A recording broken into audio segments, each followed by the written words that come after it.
Welcome back, students. We know that whatever is present in our surroundings is made up of matter. जो भी हमारे आजू बाजू हम देख रहे हैं, जो भी हमारे आजू प्रेजेंट है, वो सब किससे बना है? मैटर से बना है. ये जान लेते हैं कि मैटर किससे बना है. The smallest particle of the matter is nothing but the atom. देखो, whether it is liquid, whether it is solid, whether it is gases molecule हो, गैसेस एलिमेंट हो, सब कुछ किससे बना है? एटम से बना है. तो आज का जो हमारा टॉपिक है वो है एटॉमिक स्ट्रक्चर. कि एटम क्या है, एटम किससे बने, उसके इंटरनल स्ट्रक्चर क्या है, उसके अंदर कौन कौन से पार्टिकल्स प्रेजेंट है, इसके बारे में आज हम जानने वाले हैं. सो आज का जो हमारा टॉपिक है nothing but the atomic structure. देखते हैं एटॉमिक स्ट्रक्चर क्या है. देखो क्या बोला है मैंने कि जो भी हमारे सराउंडिंग में जो कुछ भी प्रेजेंट है, सब कुछ, everything is made up of matter. Matter is, and the smallest particle of matter is nothing but the atom. So let's start with the today's topic, atomic structure. देखो एटॉमिक स्ट्रक्चर, तो atom है, atom आपने बहुत सारे diagram भी देखे होंगे, atomic structure भी देखे होंगे. तो इसका देखते हैं compose, what is the composition of atom, what is the composition of atom. And atom is made up of 3 टिनी particles. Smallest particle, the smallest particle of the matter nothing but the atom. Atom का जो है वो matter का सबसे छोटे से छोटा हिस्सा जो है वो होता है एटम. तो एटम किससे बना है? तो atom made up of 3 subatomic particles. And those 3 subatomic particles are, first one is that is proton. पहला जो पार्टिकल प्रोटॉन है. Second one is neutron, and third one is nothing but the electron.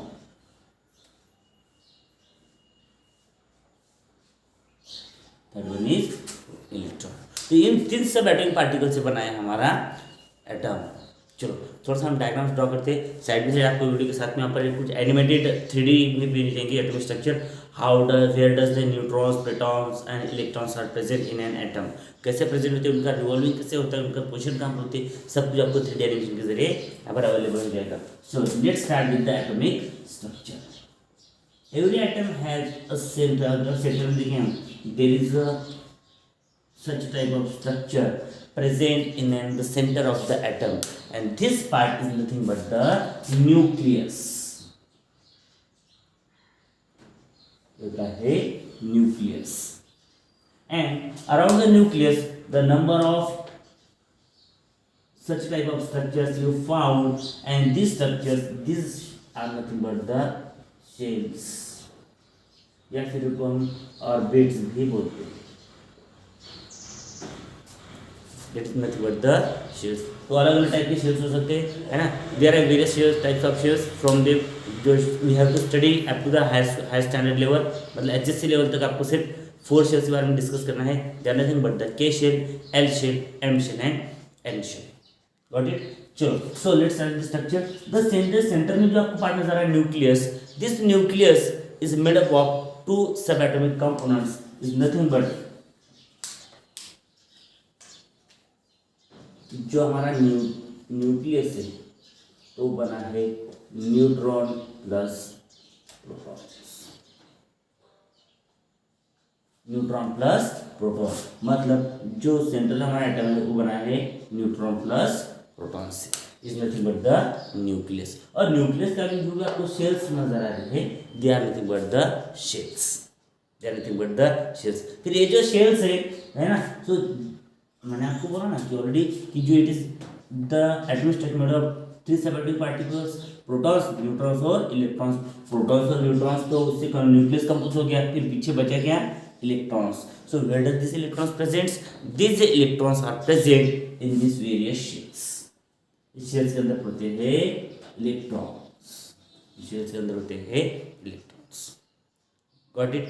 सो अब देखते फिर electron जो है similar to our solar system. आपने solar system देखा होगा. हमारे सोलर सिस्टम में क्या है, हमारे सोलर सिस्टम में देखा हमने कि the stars are in the centre and all planets are revolve around the sun in a particular orbit. जिस तरीके से जो हमारे जो बाकी के जो प्लैनेट्स है, ये प्लैनेट स्टार के सराउंडिंग में एक पर्टिकुलर मैनर में रिवॉल्व होते हैं, पर्टिकुलर मैनर में रिवॉल्व होते. Same here in the atomic structure also this nucleus just act like a star. कैसा है वो? एक स्टार जैसा है. और these electrons are just like the planet which are revolving around the nucleus similar to the planet. Got it? चलो आगे बढ़ते हैं. So which are the seven particle कौन से हो गए हमारे? प्रोटॉन्स हो गया, न्यूट्रॉन हो गया और इलेक्ट्रॉन हो गया. जो प्रोटॉन्स और न्यूट्रॉन से क्या कंपोज हो गया? न्यूक्लियस बचा. Electron, this electrons are present in the surrounding. जो भी ऑर्बिटल्स प्रेजेंट है, जो भी शेल्स प्रेजेंट है, इस शेल्स के अंदर होते हैं इलेक्ट्रॉन्स. Got it? चलो फिर ये तीन सेवन पार्टिकल्स हो गए. अब थोड़ा इनके डीप के बारे में जान लेते हैं. What are proton, what are neutron, what are electrons. So देखते हैं. Nucleus is composed of two parts, neutron plus proton. Neutron plus proton. तो जो न्यूट्रॉन्स है तो which charge present over the neutrons? For your kind information, the neutrons are electrically neutral. इन पर कोई भी चार्ज होता नहीं, electrically neutral. Whereas protons are positively charge. जो प्रोटॉन्स है इन पर कौन सा चार्ज होता है? पॉजिटिवली चार्ज होता है. वहीं पर जो इलेक्ट्रॉन है, electron is a negatively charge particle present in the atom. जो प्रोटॉन में कौन सा चार्ज होता है? पॉजिटिव चार्ज होता है और इलेक्ट्रॉन पे होता है negative charge. That's why proton is represented with the letter P having positive charge over his head, whereas the electrons is represented with the letter E having negative charge over his head. अगर ये भी आपको symbol दिख गया, समझ लेना proton, और इनके ऊपर अगर माइनस सिंबल दिख गया तो समझ लेना क्या है? इलेक्ट्रॉन. Got it? चलो अब जो फोर्स ऑफ अट्रैक्शन में क्वेश्चन आ रहा है sir, how is it possible कि इलेक्ट्रॉन्स है या बस प्रोटॉन्स है? तो अब इलेक्ट्रॉन्स प्रोटॉन्स के आगे क्यों हम इसको छोड़ के इधर उधर क्यों नहीं भागते? The simple reason is that we know that there is a common phenomenon. एक नेचर कॉमन फिनोमेनन है कि the opposite force attracts each other. Opposite charges attract each other. Opposite poles attract each other. Similar to the magnet. देखो opposite poles एक दूसरे को attract करते हैं. Similar poles repels each other. Similar charges repels each other. And similar जो particles को क्या करते हैं? Repels करते हैं. जो negative charge है और positive charge है एक दूसरे को attract करते हैं. मतलब we can say that the similar charges repels each other, which are the where the negative the opposite charge attracts each other. अब देखो यहाँ पर सेंटर में क्या है? न्यूक्लियस. न्यूक्लियस किससे बना है? न्यूट्रॉन प्लस प्रोटॉन से. तो प्रोटॉन्स पे कौन सा चार्ज है? पॉजिटिव चार्ज है. वहीं पर इलेक्ट्रॉन्स है, they are revolving around the nucleus having with negative charge. अब ये जो नेगेटिव चार्ज है, अब देखो कि नेगेटिव चार्ज और पॉजिटिव चार्ज के यहाँ पर न्यूक्लियस पे जो पॉजिटिव चार्ज है, this charge attract the negative charge electrons due to electrostatic force of attraction. कौन सा होता है? Electrostatic force. Electrostatic force of attraction किसके बीच में होता है? ये attraction. This is attraction between positive charge proton and negative charge electrons. फिर ये प्रोटॉन्स अब जितने इलेक्ट्रॉन जितना पॉजिटिव चार्ज होगा या फिर जितने इलेक्ट्रॉन्स होंगे उतना इसको पॉजिटिव चार्ज बढ़ता जाएगा. If there is two electrons mean there is दो नेगेटिव चार्ज अगर हो गया यहाँ पर तो उतना ही चार्ज कितना होगा? प्रोटॉन पर. जितने नेगेटिव चार्ज पार्टिकल्स उतने होते हैं पॉजिटिव चार्ज पार्टिकल्स. और जितने चार्ज बढ़ते जाएंगे तो फोर्स ऑफ अट्रैक्शन उतना उनके अंदर ज़्यादा बढ़ते जाएगा. As the charge increases force of attraction increase. But which force? Electrostatic force. और यही रीजन जिसकी वजह जो इलेक्ट्रॉन्स है they revolve around the nucleus in a particular manner. That's why they does not move from anywhere. वो कहीं भी जाते नहीं, वो अपने ऑर्बिट में ही घूमते हैं. Got it? चलो सो अभी हमको समझ में आ गया कि न्यूक्लियस किससे बना है, ये ऑर्बिट्स के अंदर इलेक्ट्रॉन्स कैसे रिवॉल्व होते हैं, कौन सा फोर्स रिस्पॉन्सिबल है और उन पर कौन सा चार्ज है. देखो क्या बोला मैंने कि जब positive charge attracts negative charge particles, that's why the electron revolving around the nucleus. Got it? ये फोर्स ऑफ अट्रैक्शन होता है. फिर अब क्वेश्चन आ गया कि let's start about the what is atomic. तो फिर आप अगर यहाँ पर पॉजिटिव भी चार्ज है नेगेटिव भी चार्ज है और जो न्यूट्रॉन्स है इलेक्ट्रिकली न्यूट्रल है, उसका तो कोई रोल है ही नहीं. चलो तो फिर देखते हैं कि जो नेगेटिव चार्ज पॉजिटिव चार्ज जो भी चार्ज है ना, तो उसकी वजह से इसका इफेक्ट एटम पर क्या होता है. देखो मैं क्या बोला कि जितने पॉजिटिव चार्ज पार्टिकल्स होते हैं उतने ही क्या होते हैं? Negatively charge particles. तो पॉजिटिव चार्ज क्या होते हैं? That is nothing but the proton which are equal to the number of electrons. मतलब एक एटम के अंदर प्रोटॉन्स और इलेक्ट्रॉन्स वो सेम होते हैं.